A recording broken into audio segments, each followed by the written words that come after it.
cher ami amoureux d'un livre mille idées. Bienvenue dans ce 5e numéro qui va vous parler d'un livre extrêmement intéressant, Sciences de la vie et de la terre. Un livre qui a été écrit par M. Caleb Kalassa.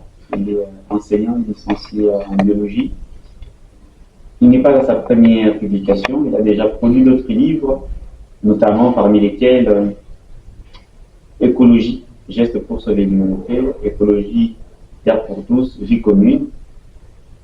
Des livres qui intéressent plus d'une personne, pas simplement les élèves de 7e et 8e. Il y a également un autre livre qu'il a co-signé avec un autre enseignant, le professeur Oscar, qui a pour intitulé Sciences de la vie et de la terre, cette 8e éducation de base, cette fois-là.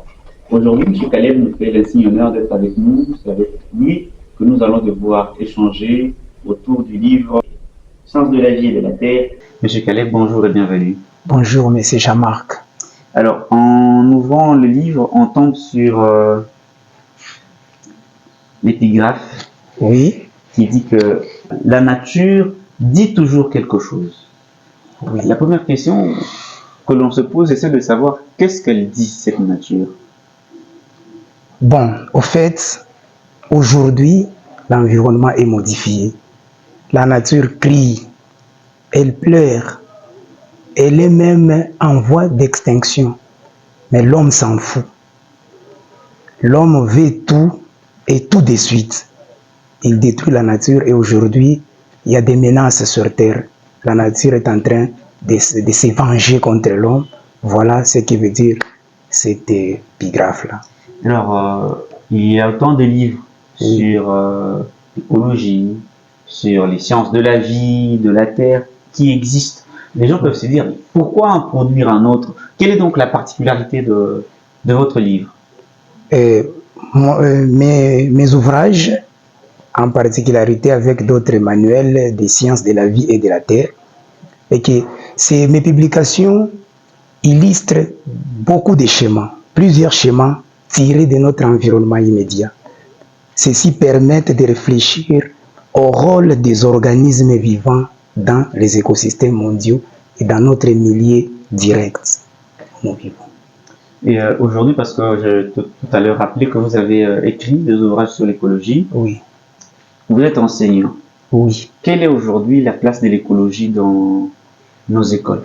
Est-ce qu'il y a suffisamment du temps que l'on consacre pour parler d'écologie aux élèves? Là, on aura besoin de plusieurs explications pour comprendre si vraiment est-ce qu'on parle de l'écologie dans nos écoles. Dans nos écoles, pratiquement ici à Lubumbashi, et précisément au lycée technique d'Ari Ougèvre, l'écologie est en train de se faire sentir. Dans le sens que les filles, les petites filles, les jeunes élèves font déjà la collecte des déchets, le ramassage des bouteilles. Elles apprennent à éteindre les lumières pendant les jours. Elles apprennent aussi à marcher à pied sur des courtes distances. Elles ramassent des déchets dans la cour scolaire, dans leur classe. Et on cherche même à créer des projets sur le principe du déchet zéro. C'est-à-dire qu'on doit minimiser totalement les rejets des matières que nous utilisons. Et on doit aussi, beaucoup d'élèves commencent à penser maintenant aux bouteilles réutilisables au lieu d'acheter chaque fois une bouteille d'eau.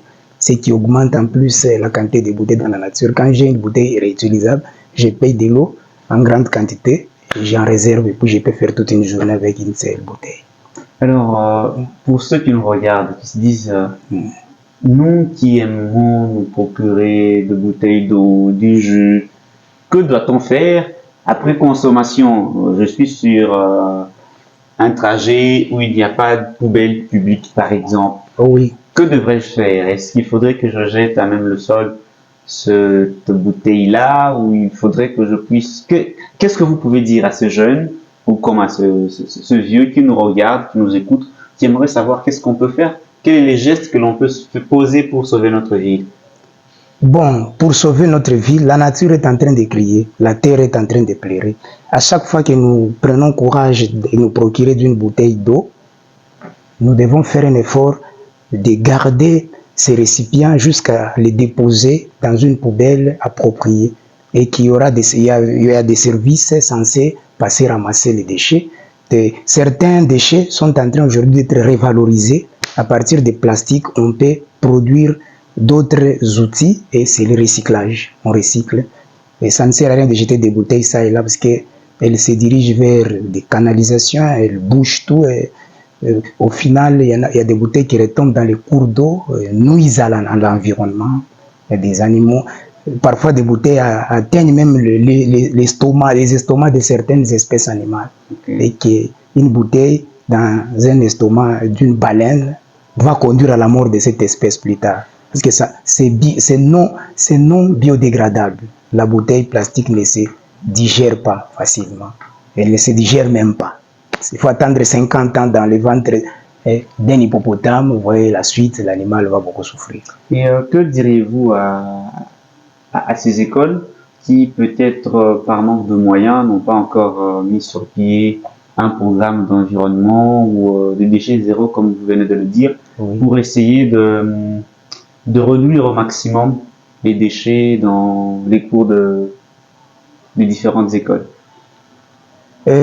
Un conseil qu'on peut prodiguer aux écoles qui manquent d'outils nécessaires pour la protection de l'environnement. La première des choses, c'est informer l'enfant sur les biens fondés de la protection de la nature. C'est la première des choses.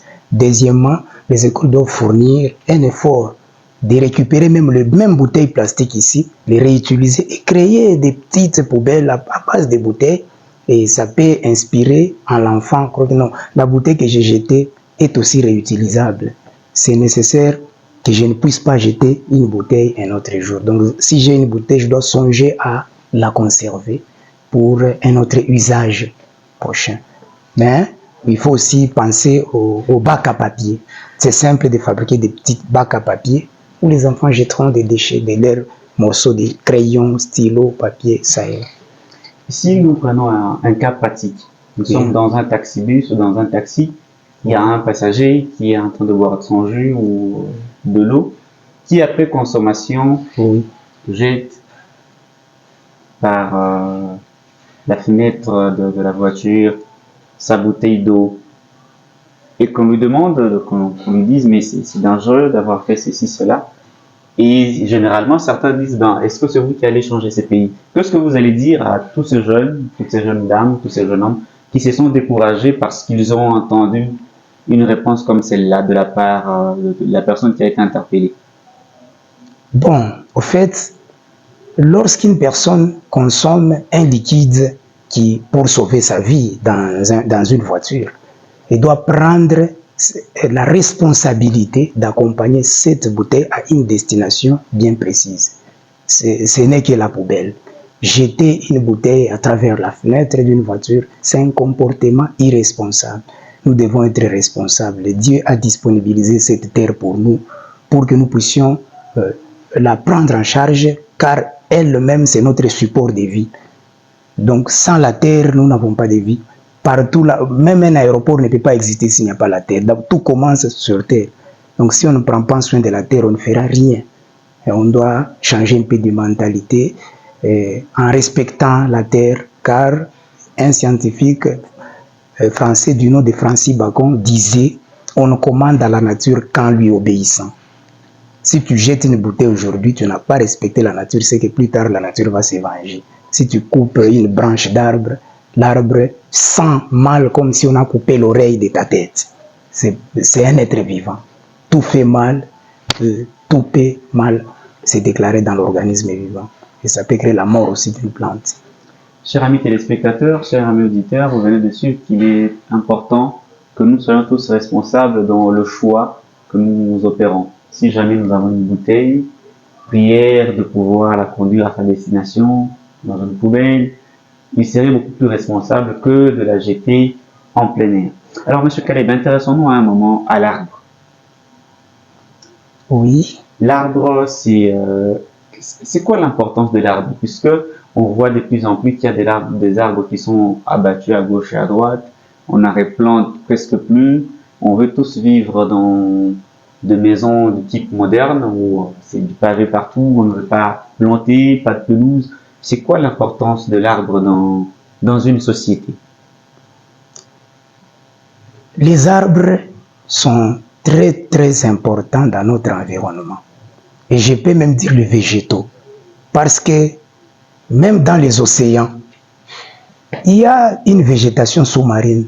Les arbres commencent dans le fin fond des océans jusqu'à la terre ferme. Donc, une baleine qui vit dans l'eau, sa vie ne peut pas tourner si dans l'océan, il n'y a pas une présence végétale. Les algues vertes dans l'eau, qui sont des matières, des fibres végétales, produisent déjà l'oxygène pour sauver l'océan. Cet océan en retourne aussi sur Terre et dans notre atmosphère. Maintenant, qu'arrivera-t-il à un arbre qui est déjà dans ma parcelle, qui me gère même? L'arbre dans notre parcelle joue le rôle d'un ventilateur naturel. Même sans courant électrique, j'ai la ventilation chez moi parce qu'il y a un arbre. L'arbre est une maison pour les petites bêtes. Si vous n'avez pas des arbres dans votre parcelle, vous n'aurez pas d'amis oiseaux. Les oiseaux n'aiment pas des beaux bâtiments. Ils aiment la végétation. Et aujourd'hui, on peut fréquenter plusieurs villes mondiales sans entendre crier un moineau ou un oiseau. Parce qu'il y a crise d'arbres. Les arbres nous protègent, nous soignent et nous sauveront toujours. Nous nourrissent. Une plante pour moi, c'est mon alma mater, c'est ma mère nourricière. Pour ne pas faire trop de commentaires sur les arbres, le monde doit être protégé par les arbres. Monsieur Caleb, qu'est-ce que vous allez dire à ces jeunes qui nous écoutent et qui nous regardent? Un petit conseil par rapport à l'arbre.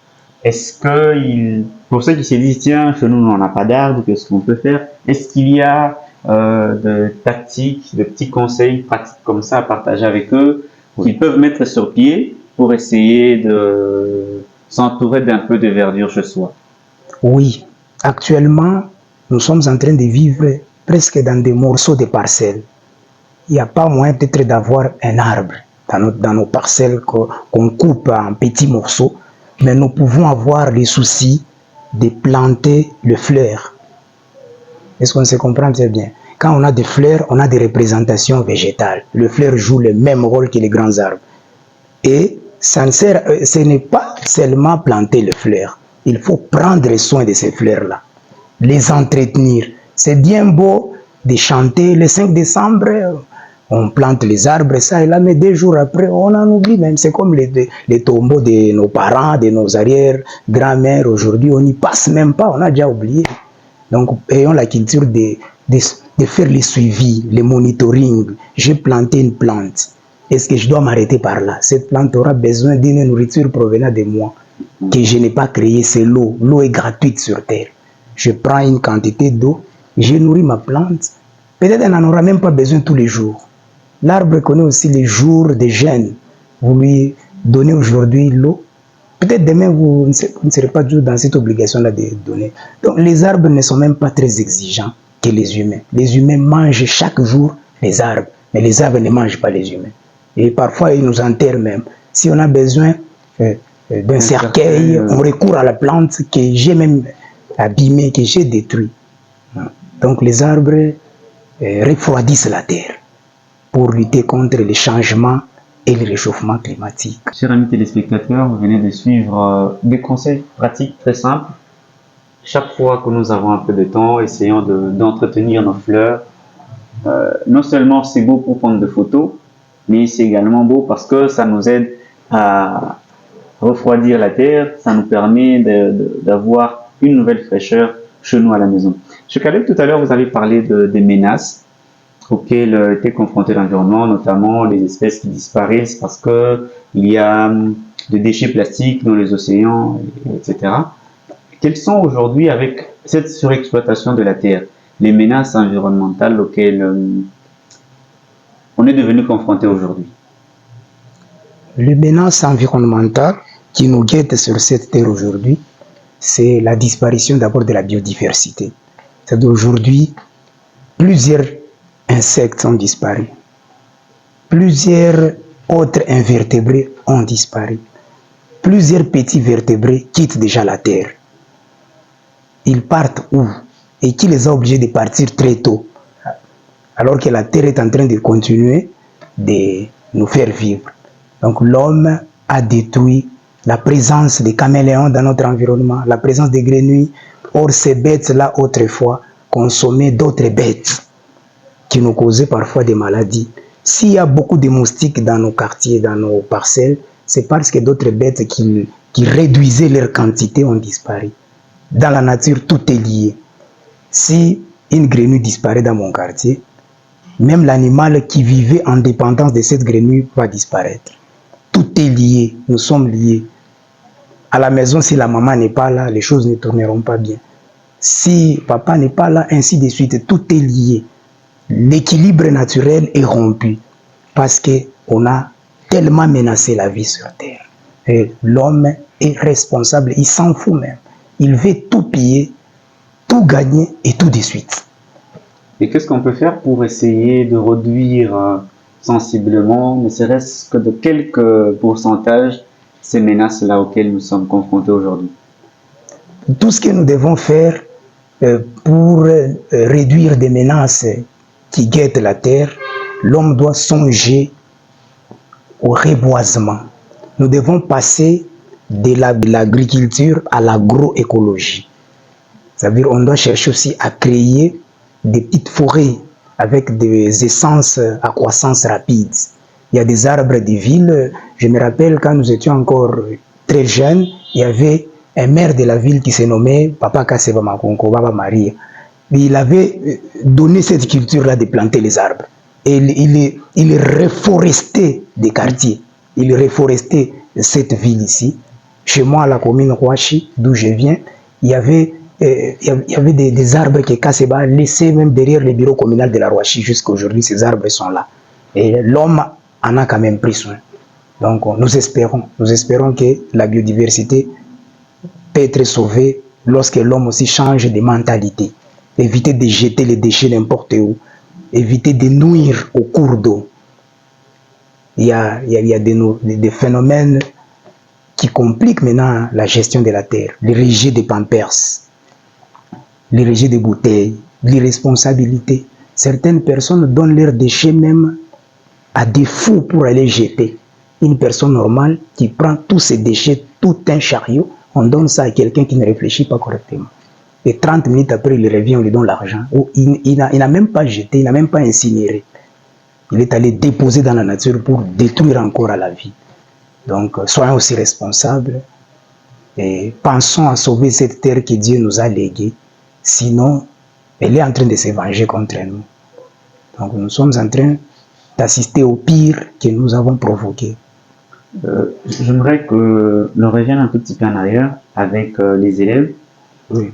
Qu'est-ce qu'on peut dire aux parents? Parce que si déjà à l'école, il y a cette politique-là où on apprend aux élèves à gérer les déchets, à collecter et même à séparer le tri des déchets aussi. Oui. Et qu'est-ce qu'on peut dire aux parents, peut-être qui sont sous-informés par rapport à la tenue de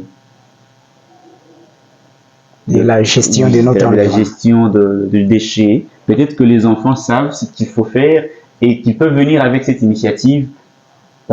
Pour celui qui n'est pas informé, peut-être que les parents peuvent être non réceptifs. Qu'est-ce qu'on peut dire à tous ces parents, toutes ces mamans, toutes ces mamans, tous ces papas qui nous regardent? Bon, merci beaucoup pour la parole. Au fait, les enfants sont des êtres innocents. Ils gobent facilement de bons conseils pour se protéger. Et les enfants sont des êtres capables de tout faire si les parents leur montrent la personnalité.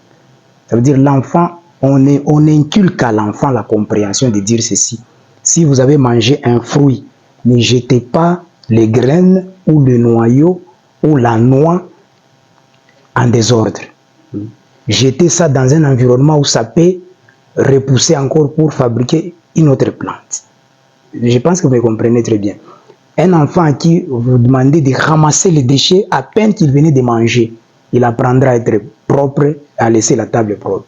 Un enfant qui rentre à la maison, il arrange ses chaussures, il met ça au soleil, et avec l'humidité, le soleil agit comme un désinfectant. Ce sont des actes écologiques.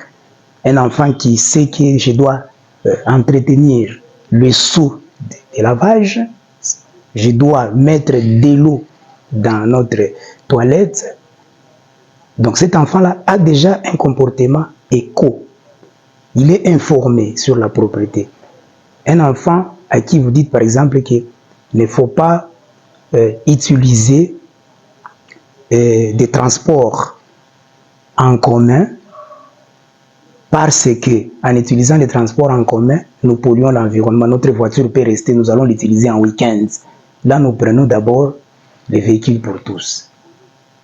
Vous comprenez? Cet enfant comprendra que... Spectateurs, vous l'aurez compris, nous sommes arrivés à la fin de ce magazine.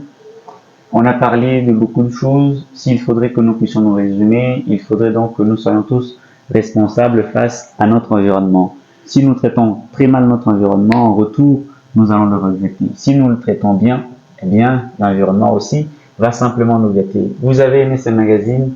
Dites merci à toute la grande équipe qui ne cesse de se battre pour que vous puissiez nous regarder et nous écouter de partout. N'oubliez pas de souscrire massivement sur notre compte YouTube Un livre 1000 idées. Abonnez-vous, activez également la cloche de notification pour ne rien rater de nos nouvelles émissions. D'ici et là, espérons vous retrouver prochainement. Restez fidèles à nos programmes. Au revoir. Au revoir.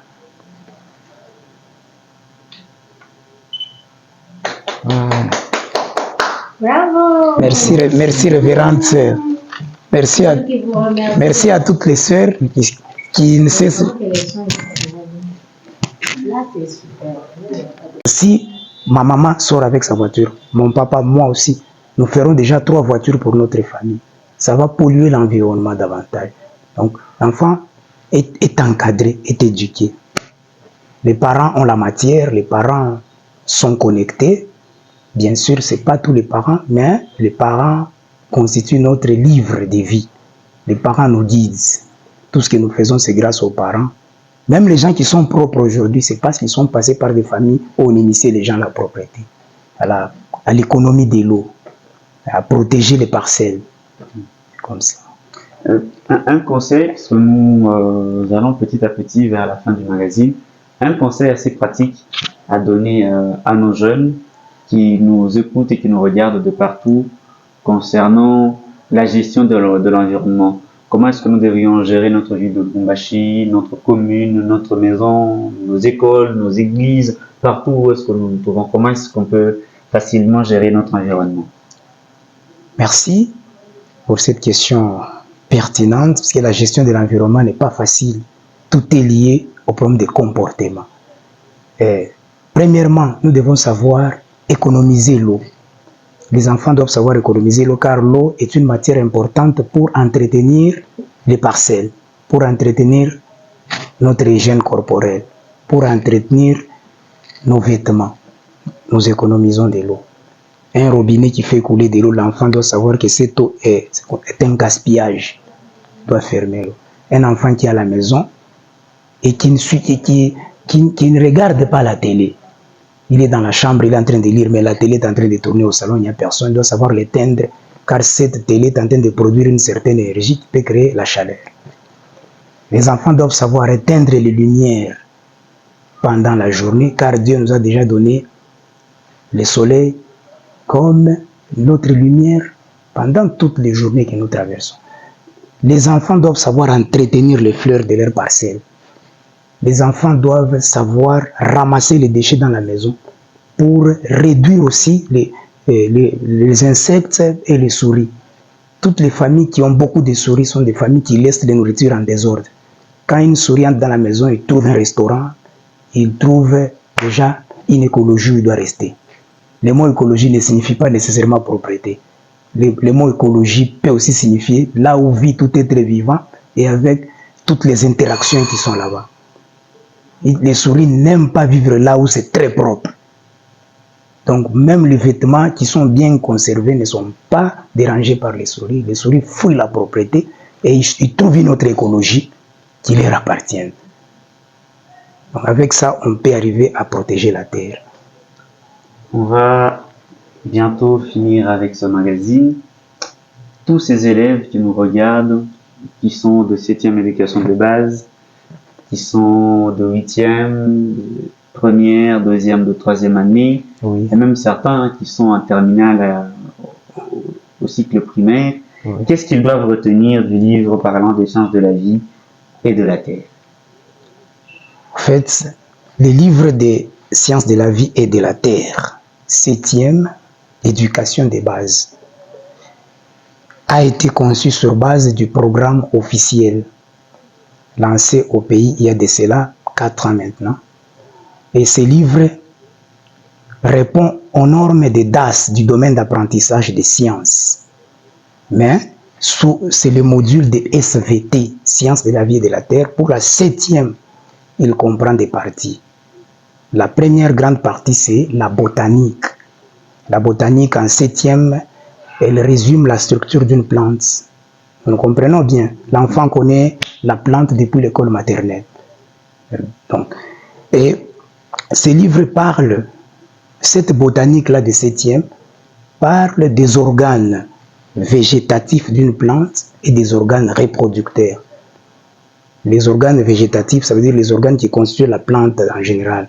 Il y a la racine dans les sous-sols, il y a la tige comme le tronc, il y a aussi le feuille. Et les organes reproducteurs, là nous avons travaillé sur la fleur, les fruits, la graine, et on atterrit par les notions de fécondation. Et l'anatomie parle aussi de la structure du squelette en 7e, décrit les squelettes, l'ostéologie, l'étude des os, et la myologie, l'étude des muscles. Et nous allons aussi en zoologie, en 7e. La zoologie de la 7e parle de la classification d'abord des animaux, et la zoologie en 7e SVT est fondée seulement sur l'embranchement des invertébrés. Bien que l'enfant sait déjà que les animaux sont regroupés en 2 embranchements. Il y a l'embranchement des vertébrés et l'embranchement des invertébrés. Et c'est même bien ordonné parce que les invertébrés sont venus sur Terre avant les vertébrés. Alors, en définitive, ce livre est illustré de beaucoup de schémas tirés de notre vie courante.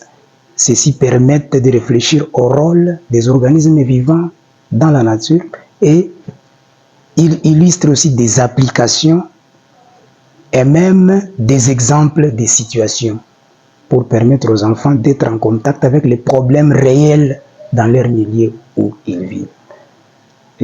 Est-ce qu'il est simplement adressé aux élèves de 7e éducation des bases, ou les restes des élèves peuvent l'en procurer et l'utiliser, y compris également les enseignants? En fait, les livres des sciences de la vie et de la terre 7e éducation des bases est adressé selon les programmes aux élèves de ces niveaux de 7e éducation des bases. Puis, il s'adresse aussi aux étudiants en sciences du vivant, comme les étudiants qui sont en médecine vétérinaire, en agronomie, en médecine humaine.